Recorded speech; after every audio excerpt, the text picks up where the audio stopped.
My house is called chezSoleil. That's the name of the project, and it's a totally self-sufficient house, which means it's basically off the grid. It supplies its own electrical and water needs, as well as sewage and so forth. The only thing coming into the house from the outside world is the phone line, as a matter of fact.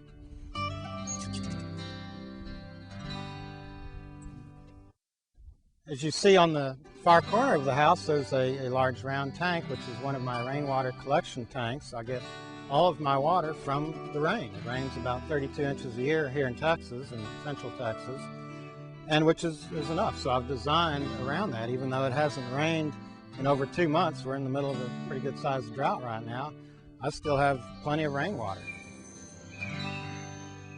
When I first started this project, told people I was building a self-sufficient solar house, they were thinking about a Unabomber shack out in the woods or something like that, and no way. This is a 3,000 square foot house, 3 bedrooms, 2 baths.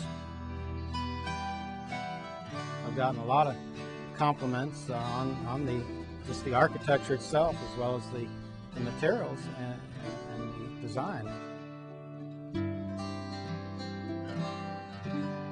One of the great things about this house is the floor. You'll notice it's concrete, and it's what they call a scored and stained concrete floor. This is essentially the foundation you're looking at without any flooring on it. And right after the floor is poured, they score it and then they die etch it. And the great thing about this is that you'll never have to put another tile or carpet down. You only have to clean it with water and no chemicals. The other thing is that this is transmitting the temperature of the earth up into Paul's house, which is about 68 to 72 degrees depending on the time of year.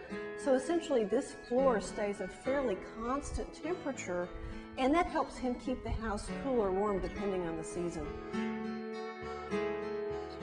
These windows show a really beautiful view, but there's so much more here than meets the eye.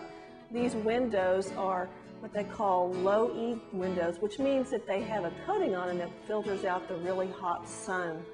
Also, instead of just being a beautiful picture window, these windows are operable. So in the spring and the fall, when you want to let the cool air in or the warm air in, you just open these windows. So not only are they good looking windows, they're good functioning windows. And the way the windows are positioned in the house, there's a wonderful awning or eave out here that lets light in the winter but shields the hot sun in the summer. This greenhouse off the back of the house provides a great refuge, but it's also the way that this house is heated. The low winter sun comes through and heats this space, which in turn heats the house. It's a great way, a great passive solar design feature that no energy is used to heat or cool this house, but in fact it does the job perfectly.